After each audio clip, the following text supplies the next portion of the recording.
Vitajte. Práve teraz stojíme na prahu niečoho naozaj veľkého. Začína sa úplne nová 30-ročná éra, ktorá má silu od základov zmeniť, ako funguje náš svet. Poďme sa spolu na to pozrieť, čo to presne znamená a aké témy budú formovať našu realitu v najbližších dekádach. A tento pohľad začneme tak trochu netradične. Osobným odkazom od Liny. Pretože jej prístup vlastne dokonale vystihuje dobu, do ktorej vstupujeme. To skúmanie, to hranie sa s novými nástrojmi, nie preto, aby bol výsledok perfektný, ale pre tú čistú radosť stvorenia. A presne táto hravá, kreatívna energia je kľúčom k tomu, aby sme pochopili, čo vlastne prichádza. Tak, a teraz sa dostávame k jadru veci. Ten spúšťač celej tejto veľkej zmeny je významná vesmírna udalosť. Planéta Saturn, ktorá symbolizuje štruktúry a poriadok, vstupuje do ohnivého a priekupníckeho znamenia Barana. A toto nie je len taký bežný astrologický posun, toto je štartovací výstrel pre úplne novú kapitolu našej histórie. 30 rokov to nie je len nejaké číslo. Je to dĺžka jedného kompletného obehu Saturna okolo Slnka a zároveň cyklus, ktorý formuje celé generácie. A jeho vstup do Barana, čo je úplne prvé znamenie zverokruhu, je taký kozmický reštart. Práve teraz sa obrazne povedané nastavuje tón a definujú sa pravidlá hry na ďalšie 30 ročia. Táto kombinácia sa v astrológii často prirovnáva ku kolektívnemu, veľkému, hlbokému nádychu. Predstavte si ten moment, keď sa na chvíľu zastavíme, naberáme novú energiu a potom s odvahou vykročíme do neznáma. Je to obrovská príležitosť zbaviť sa starých, nefunkčných štruktúr a začať stavať základy pre niečo oveľa živšie a dynamickejšie. A teraz pozor, toto je kľúčové. Hoci Saturn bude v znamení Barana len niekoľko rokov, zhruba do roku 2028, práve toto obdobie je to najdôležitejšie.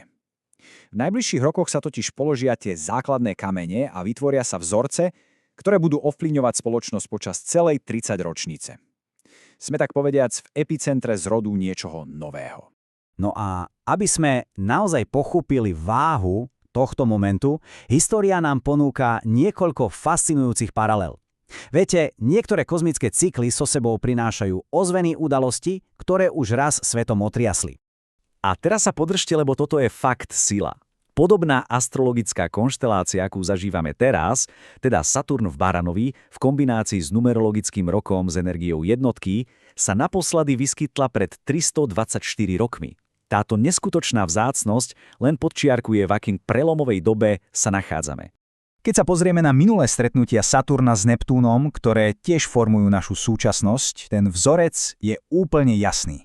Vždy, keď sa tieto dve planéty stretnú, realita sa prepisuje. Či už to boli revolučné zmeny v roku 1917, zmeny režimov v 50. rokoch, alebo pád železnej opony v roku 1989, výsledkom bola vždy zásadná premena spoločenských štruktúr.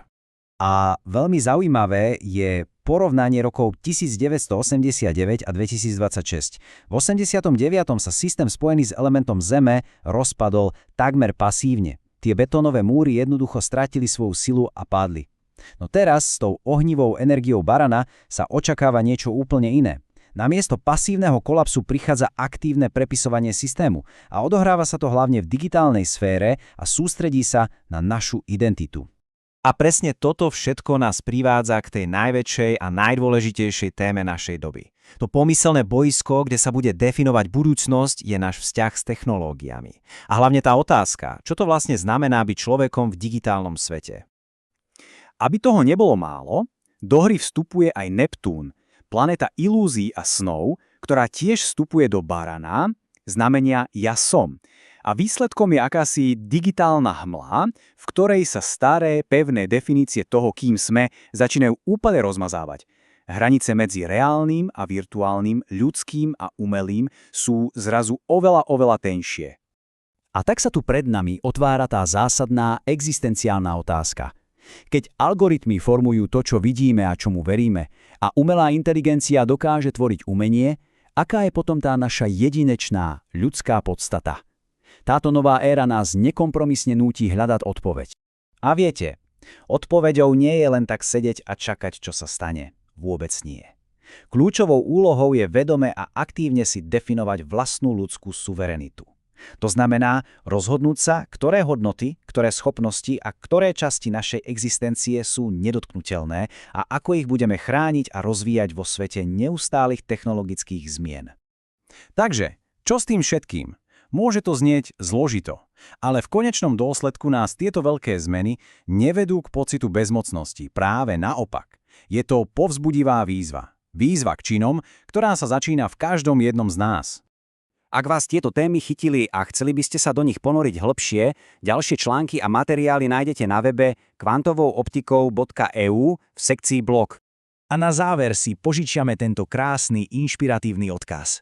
Začať stavať svoju katedrálu je nádherná metafora. Je to o vedomom, trpezlivom a dlhodobom tvorení vlastného života, vlastných hodnot a smysluplnej budúcnosti. Nie je to projekt na jeden deň, ale na celú éru. Otázka teda znie, akú katedrálu začneme spoločne budovať práve dnes?